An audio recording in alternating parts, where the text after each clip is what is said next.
সবাইকে শুভেচ্ছা। আমি জয়ন্ত রায়। আজকে আমি আপনাদেরকে দেখাবো আমাজন এসইওতে কিভাবে রিভিউ পোস্টিং করতে হয় এবং ভোট করতে হয়। তো আমরা এখন গুগল ক্রোমে চলে যাব। এখানে amazon.com এ সার্চ দিব। এখান থেকে আমরা অ্যাকাউন্ট অ্যান্ড লিস্টিং এ দিব। এরপর আমরা যে কোনো একটা প্রোডাক্টে ঢুকবো।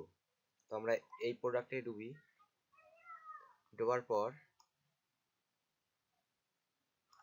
এই যে প্রোডাক্টটা, এখানে আমরা ক্লিক করব। ক্লিক করার পর আমরা নিচের দিকে আসব। নিচের দিকে আমরা দেখব write a customer review. Top customer রিভিউর কাছে রাইট এ কাস্টমার রিভিউ আছে, এখানে ক্লিক করব। দেন এখানে আসার পর আমি এখন এখানে একটা পজিটিভ রিভিউ পোস্ট করবো। একটা পজিটিভ রিভিউ পোস্ট করার জন্য আমি 5 স্টারে ক্লিক করলাম। ক্লিক করার পরে আমার এখানে দুইটা একটা বক্স চলে আসছে। ওই বক্সটার মধ্যে আমি রিভিউ টেক্সট দিব। রিভিউ টেক্সটটা আপনার ক্লায়েন্ট আপনাকে দিতে পারে, অথবা আপনাকে বলতে পারে যে তুমি নিজের থেকেই এখানে একটা পজিটিভ ফিডব্যাক পোস্ট করো, আমি কোনো টেক্সট প্রোভাইড করব না।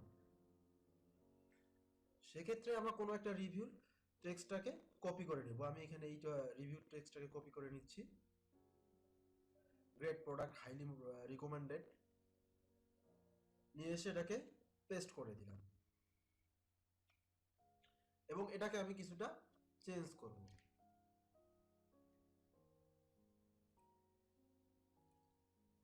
এরপরে প্রোডাক্টের টাইটেল যেটা হবে সেই টাইটেলটাকেও আমি কপি করে নিলাম। টাইটেলটাকে নিয়ে এসে টাইটেল বক্সে আমি পেস্ট করে দিয়ে এটাকে একটু এডিট করে দিলাম। এটাকে এডিট করে দিয়ে দিলাম। দেওয়ার পর এখন আমাদের করতে হবে কি, সাবমিট করতে হবে। আমি সাবমিট করে দিলাম, আমার রিভিউটা পোস্ট হয়ে গেছে। আমি আশা করব আপনারা সবাই বুঝতে পারছেন কিভাবে একটা রিভিউ পোস্ট করতে হয়। চলুন দেখা যাক আমাদের পরের টপিকটা কি ছিল। আমাদের পরের টপিকটা ছিল ভোট। আমরা কিভাবে একটা প্রোডাক্টকে ভোট করব, অর্থাৎ একটা প্রোডাক্টে পজিটিভ ফিডব্যাক অথবা নেগেটিভ ফিডব্যাক দেব। একটা দেখলাম আমরা রিভিউয়ের মাধ্যমে কিভাবে আমরা ফিডব্যাক দিতে পারি। এখন দেখব ভোটের মাধ্যমে কিভাবে ফিডব্যাক দিতে পারি। এই যে প্রোডাক্টটা, এই প্রোডাক্টটাতে দেখা গেছে কিছু 5 স্টার রিভিউ অলরেডি পোস্ট করা আছে। এখন ক্লায়েন্টরা সাধারণত কি করে, এই যে হোম স্ক্রিনটা যখন একটা প্রোডাক্টের লিঙ্ক দিয়ে আমরা প্রোডাক্টটাকে সার্চ দিই বা একটা কাস্টমার প্রোডাক্টটাকে সার্চ দেয়, তখন তারা রিভিউগুলো দেখার জন্য নিচের দিকে যাবে। নিচের দিকে গেলে এই হোম স্ক্রিনটাতে যখন 5 স্টার রিভিউগুলো থাকে, তখন কাস্টমারের এই প্রোডাক্টটার প্রতি একটা বিশ্বাস বেড়ে যায় যে প্রোডাক্টটা অবশ্যই ভালো, নাহলে এতগুলো মানুষ তাকে 5 স্টার বা পজিটিভ ফিডব্যাক দিয়েছে। সে কারণেই বায়াররা বা প্রোডাক্টের যারা মালিক বা ওয়েব স্টোরের মালিক বা আপনার ক্লায়েন্ট যে আপনাকে কাজগুলো দিছে, সে কি করবে, বা যার এই প্রোডাক্টটা যে আমাজনে সেল করছে, সে আপনাকে কি করবে, বলবে যে এই হোম স্ক্রিনে আমার শুধুমাত্র 5 স্টার রিভিউগুলোকে রাখো এবং 1 স্টার বা 2 স্টার রিভিউগুলোকে রিমুভ করে দাও। তো সেক্ষেত্রে করতে হবে আপনার যে 5 স্টার রিভিউগুলো আছে, এই 5 স্টার রিভিউগুলোতে পজিটিভ ফিডব্যাক দিতে হবে এবং 1 স্টার রিভিউগুলোতে নেগেটিভ ফিডব্যাক দিতে হবে। আমি দেখি এই প্রোডাক্টটাতে কতগুলো রিভিউ আছে।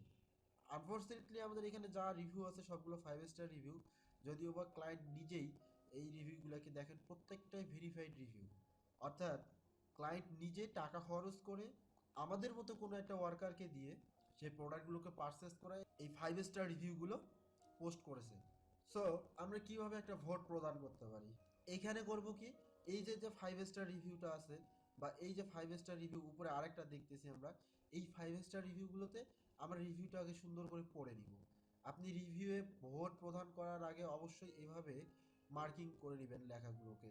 লেখাগুলোকে মার্কিং করে নিলে হয় কি, আমাজনের যে ই কমার্স বিজনেসের বা আমাজনের যে সাইটটা, যে রোবটগুলো পরিচালনা করে, সেই রোবটগুলো আপনার প্রতি একটা আস্থা চলে আসবে। না হয় আপনি হঠাৎ করে গিয়েই যদি অ্যাট দ্য ফার্স্ট স্টেজে আপনি যা আপনার ফিডব্যাকটা দিয়ে দিলেন, তখন তারা ধরে নিবে যে এটা কোনো মানুষ কাজ করছে না, অবভিয়াসলি এখানে কোনো রোবট দিয়ে কাজগুলো করানো হচ্ছে।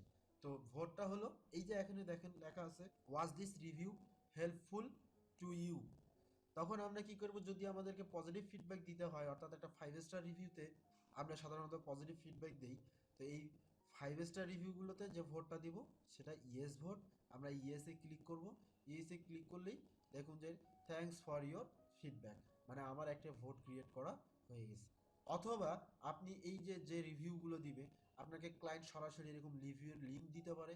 আপনি এভাবে গিয়ে সরাসরি রিভিউর লিঙ্কে গিয়ে রিভিউটাকে পড়ে নিলেন, সুন্দর করে একবার পড়ে নেবেন, মার্কিং করে নেবেন, কিছুটা ইমপ্রেশন দিবেন এটার উপরে। ইমপ্রেশন দেওয়ার পরে আপনি ইয়েস লেখাটাতে বা ইয়েস বাটনটাতে ক্লিক করবেন। সো আপনার ভোট কাউন্ট হয়ে যাবে। এরপরে আমরা আসি কিভাবে আমরা কোশ্চেনের অ্যান্সার পোস্ট করতে পারি। আমি একটা কিওয়ার্ড লিখি, আমি এটাকে সার্চ দিলাম, তারপরে ক্রস নেকলেস দিয়ে সার্চ দিলাম, দেওয়ার পরে এখানে যে প্রোডাক্টগুলো আছে আমি যে কোনো একটা প্রোডাক্টকে নিব। যেহেতু আমার হাতে কোশ্চেন অ্যান্সার পোস্ট করার মতো কোনো কাজ নাই, আমি সুতরাং এরকম যে কোনো একটা প্রোডাক্টে আপনাদেরকে দেখাই দিচ্ছি। আমরা এই প্রোডাক্টটাতে একটা কোশ্চেনের অ্যান্সার পোস্ট করব। এই যে প্রোডাক্টটা, এই প্রোডাক্টের লিঙ্কে যখন আমরা চলে যাব বা প্রোডাক্টটাতে ক্লিক করার পরে যখন আমরা চলে যাব, যাওয়ার পরে এখানে কিছুক্ষণ ইমপ্রেশন দিব, প্রোডাক্টটাকে জুম করে দেখব, বা এখানে আরও যে এই প্রোডাক্টের রিলেটেড যে পিকচারগুলো আছে সেগুলোকে দেখে নিব। দেখে নেওয়ার পর আমরা স্ক্রল ডাউন করে নিচের দিকে যাব। নিচের দিকে আসলে আমরা এখানে দেখতে পাচ্ছি, এই যে দেখেন কাস্টমার কোশ্চেন অ্যান্সার। আমরা এখানে কাস্টমার কোশ্চেন অ্যান্সারে গিয়ে আমরা একটা কোশ্চেন লিখে সার্চ দিব। সাপোজ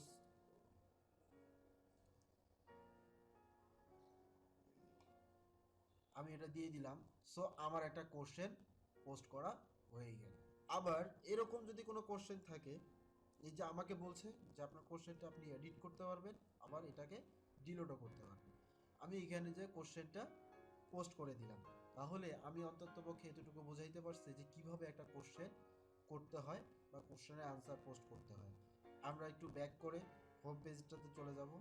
এই যে যে আমি একটু আগে রিভিউ নিয়ে যে কথাটা বলছিলাম বা ভোট নিয়ে যে কথাটা বলছিলাম, এই যে হোম স্ক্রিনে 1 স্টার রিভিউটা আছে, এই 1 স্টার রিভিউ একটা, দুইটা, তিনটা, ফার্স্ট পেজটাতে হোম স্ক্রিনটাতে এই প্রোডাক্টটার জন্য 3টা 1 স্টার রিভিউ আছে। এক্ষেত্রে হবে কি, একজন কাস্টমার এসে দেখবে যে আমার এখানে 5 স্টার রিভিউ এবং 1 স্টার রিভিউর রেশিও কত।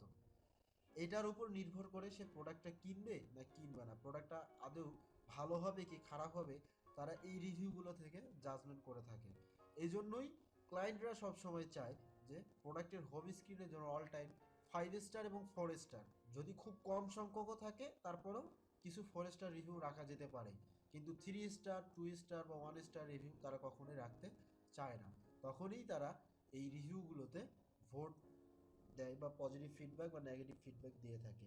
এভাবেই আমরা রিভিউ ডাউন, রিভিউ আপ করতে পারি। এই কাজগুলো আপনারা আপওয়ার্ক অথবা লিঙ্কডইনে প্রচুর পরিমাণে পাবেন। এইভাবে কাজের ক্যাটাগরি অনুযায়ী আপনার অ্যাবিলিটি, আপনি কোন কোন কাজগুলো জানছেন, আপনি যদি অ্যাট দ্য বিগিনিং স্টেজে রিভিউ পোস্টিংয়ের কাজ করতে যান বা রিভিউ রাইটিংয়ের কাজ করতে যান, সেক্ষেত্রে আপনি ক্লায়েন্টের কাছে কাজ পাবেন, কিন্তু ওই কাজটাকে সম্পূর্ণ করতে পারবেন না, কারণ আপনার কাছে সে পরিমাণের মেইল থাকবে না। এখন কোনো একটা রাজমিস্ত্রি বা কাঠমিস্ত্রি যে ঘর বানানোর কাজ করতেছে, তার কাছে যদি সেই ইনস্ট্রুমেন্টগুলো না থাকে, সে হয়তো বা কাস্টমার পাবে, কাজও পাবে, কিন্তু কাজ শেষ করতে পারবে না। শেষ পর্যন্ত তার কি হবে, ওই কাস্টমারটা নষ্ট হয়ে যাবে।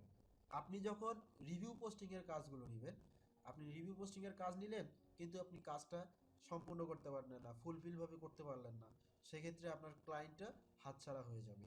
আর আমাজন এসিওর কাজ করার ক্ষেত্রে ক্লায়েন্টের ভূমিকা অত্যন্ত গুরুত্বপূর্ণ। আপনার যদি ক্লায়েন্ট থাকে, আপনি এখান থেকে প্রচুর পরিমাণে টাকা ইনকাম করতে পারবেন। আর যদি ক্লায়েন্ট না থাকে, আপনি এখান থেকে টাকা ইনকাম করতে ব্যর্থ হবেন।